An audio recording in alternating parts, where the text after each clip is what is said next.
Hello friends, வணக்கம். இது நாங்கள் கண்ட உலகம். இன்றைக்கி நம்ம சேனலில் ஒரு சூப்பரான யம்மியான ரெசிபி வீடியோ தான் பார்க்க போகிறோம். தக்காளி கடையல் வீடியோ தான் பார்க்க போகிறோம். இந்த தக்காளி கடையல் நல்லா மொறு மொறுன்னு தோசை, இட்லி, சப்பாத்திக்கெல்லாம் வேறு லெவலாக இருக்கும். நல்லா தக்காளி இருக்கும்போது டக்குன்னு இந்த தக்காளி கடையல் 10 நிமிஷத்தில் நல்லா ஈஸியாக டேஸ்ட்டாக பண்ணிடலாம். இப்போ வாங்க வீடியோக்குள்ளே போகலாம். இந்த தக்காளி கடையல் எப்படி பண்ணுறதுன்னு பார்க்கலாம். நான் இங்கே தக்காளி கடையல் பண்ண நல்லா ஒரு பெரிய வெங்காயம் குட்டி குட்டியாக கட் பண்ணி எடுத்து வச்சுருக்கேன். அது கூட சின்ன வெங்காயம் ஒரு 10 சின்ன வெங்காயம் நல்லா பொடி பொடியாக இந்த அளவுக்கு கட் பண்ணி எடுத்து வச்சுருக்கேன். இந்த தக்காளி கடையலுக்கு சின்ன வெங்காயம் பெரிய வெங்காயம் 2 சேர்த்து பண்ணுங்கள். அப்போ தான் நல்லா டேஸ்ட்டாக இருக்கும். ஒரு கொத்து கருவேப்பிலை, ஒரு 10 பல் பூண்டை நல்லா பொடி பொடியாக கட் பண்ணி எடுத்து வச்சுருக்கேன். 2 பச்சை மிளகாய் எடுத்திருக்கேன். இந்த தக்காளி கடையலுக்கு நல்ல பழுத்த தக்காளி 4 மீடியம் சைஸ் தக்காளி நான் இந்த அளவுக்கு கட் பண்ணி எடுத்து வச்சுருக்கேன். இப்போ வாங்க தக்காளி கடையல் எப்படி செய்கிறதுன்னு பார்க்கலாம். நான் இங்கே ஒரு குக்கர் அடுப்பில் வச்சுருக்கிறேன். குக்கர் ஹீட் ஆனதையும் நல்லா 1 டேபிள் ஸ்பூன் அளவுக்கு ஆயில் சேர்த்துக்கிறேன். ஆயில் ஹீட் ஆனதையும் 1/2 ஸ்பூன் கடுகு, 1/2 ஸ்பூன் சோம்பு சேர்த்துக்கிறேன். அந்த கடுகு சோம்பு 2 நல்லா பொரிஞ்சதையும் நாம் கட் பண்ணி வச்ச சின்ன வெங்காயம் பெரிய வெங்காயம் 2 சேர்த்துக்கலாம். சேர்த்து நல்லா வதக்கி விட்டுக்கலாம். இப்போ நான் கட் பண்ணி வச்ச 2 பச்சை மிளகாய், ஒரு கொத்து கருவேப்பிலையும் சேர்த்துக்கிறேன். சேர்த்து இந்த சின்ன வெங்காயம் பெரிய வெங்காயமோட பச்சை வாசனை போகிற அளவுக்கு நல்லா வதக்கி விட்டுக்கலாம்.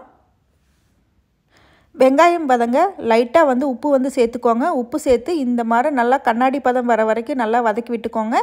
இப்போ கட் பண்ணி வச்ச பூண்டு சேர்த்துக்கலாம். பூண்டும் சேர்த்து நல்லா பச்சை வாசனை போகிற அளவுக்கு நல்லா வதக்கி விட்டுக்கலாம். வெங்காயம் பூண்டோட பச்சை வாசனை போய் இந்த மாதிரி கண்ணாடி பதத்துக்கு நல்லா வதங்கி வரணும். இப்போ கட் பண்ணி வச்ச தக்காளியை சேர்த்துக்கலாம். தக்காளியை சேர்த்து நல்லா கலந்து விட்டுக்கோங்க. தக்காளி நல்லா வதங்கணும் அப்படிங்கிற அவசியம் இல்லை. ஏன்னா நம்ம குக்கரில் விசில் தான் விட போகிறோம். அதனால தக்காளி நல்லா கலந்து விட்டுக்கலாம். இப்போ இந்த தக்காளி லைட்டாக வதங்கினா போதும். அதுக்கு தேவையான உப்பு சேர்த்துக்கலாம்.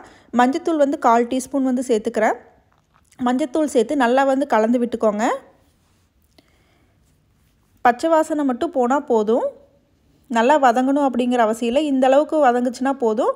இப்போ நான் வீட்டில் அரைச்ச சாம்பார் தூள் நல்லா 1 டேபிள் ஸ்பூன் அளவுக்கு சேர்த்துக்கிறேன். நீங்கள் உங்கள் காரத்துக்கு ஏற்ப சேர்த்துக்கோங்க. சேர்த்து நல்லா கலந்து விட்டுக்கலாம்.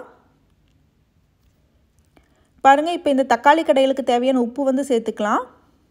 உப்பு சேர்த்து நல்லா கலந்து விட்டுக்கோங்க.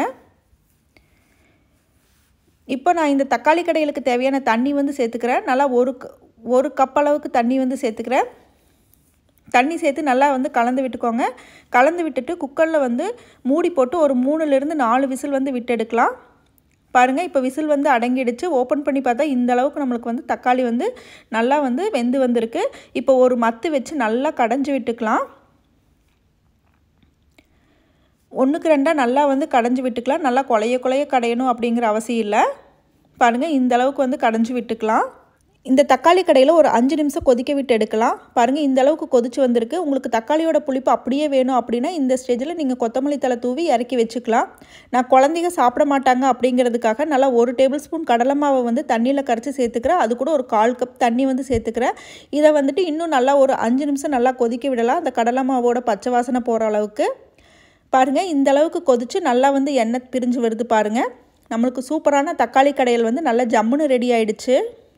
பாருங்கள், இந்த ஸ்டேஜில் நல்லா ஒரு கொத்து கருவேப்பிலை, ஒரு கைப்பிடி கொத்தமல்லி தழை தூவி நல்லா கலந்து விட்டுக்கலாம். இன்னொரு 2 நிமிஷம் நல்லா கொதிக்கட்டும். நம்மளுக்கு சூப்பரான சுவையான தக்காளி கடையல் நல்லா ஜம்முன்னு ரெடி ஆயிடுச்சு.